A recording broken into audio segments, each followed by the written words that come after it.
सर्वांना नमस्कार. अनु यादव वर्ल्ड या माझ्या युट्यूब चॅनलमध्ये मी सर्वांचे खूप खूप खूप मनापासून स्वागत करते. आजचा विषय आहे आम्ही मॉलमध्ये जायचं सोडून मुलांना घेऊन कुठे फिरायला आलो आहे.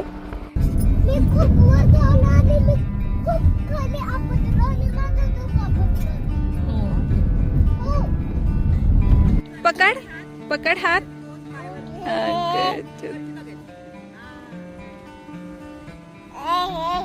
अगं माझी पाल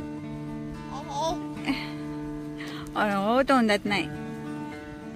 आपण व्हिडिओमध्ये पाहत असलेलं हे ठिकाण जिल्हा सातारा महाराष्ट्र येथे असून सातारा बस स्थानकापासून हे ठिकाण 30 किलोमीटर अंतरावर आहे. ह्या ठिकाणाबद्दल अधिक माहिती जाणून घेण्यासाठी व्हिडिओ शेवटपर्यंत नक्की बघा.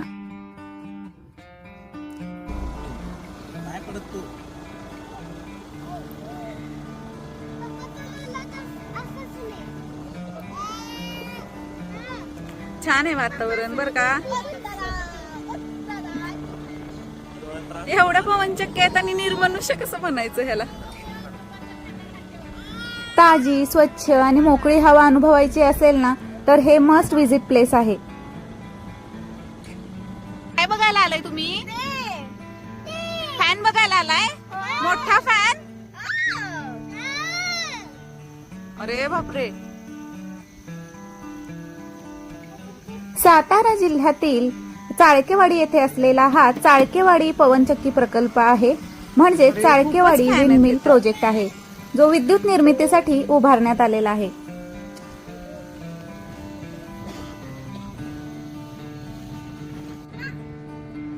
साताऱ्यातील कास पुष्प पठाराप्रमाणे या पठारावर देखील अनेक रानफुलांच्या ह्या प्रजाती पाहावयास मिळतात. आता व्हिडिओ झूम करून देखील त्या फुलं ही व्हिडिओमध्ये कॅप्चर झालेली नाहीयेत, परंतु कास पठाराप्रमाणेच या पठारावर देखील अनेक रानफुलांच्या प्रजाती ह्या पाहावयास मिळतात.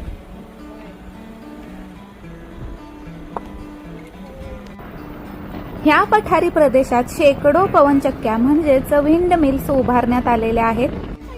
हा प्रकल्प आशिया खंडातील सर्वात मोठ्या विंड मिल प्रकल्पांपैकी एक आहे आणि हाच पवनचक्की प्रकल्प आज महत्वाचा आणि मोठा पवन ऊर्जा स्तोत्र बनलेला आहे.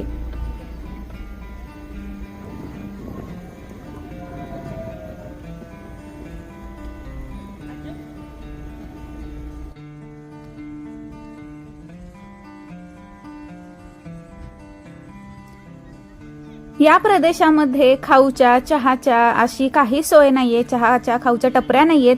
त्यामुळे जेवण चहा नाश्ता हे आपल्याला साताऱ्यातूनच करून यावं लागणार आहे किंवा जेवण चहा नाश्ता हे पॅक करून आणलं तर अधिक सोयीस्कर ठरणार आहे. अशा प्रकारे 2-3 तास फॅमिली टाइम स्पेंड करून आम्ही घरी परतलो. व्हिडिओ आवडला तर नक्की लाईक शेअर आणि सबस्क्राईब करा. भेटूया नेक्स्ट व्लॉग मध्ये. तोपर्यंत आपली आणि आपल्या कुटुंबाची काळजी घ्या. बाय.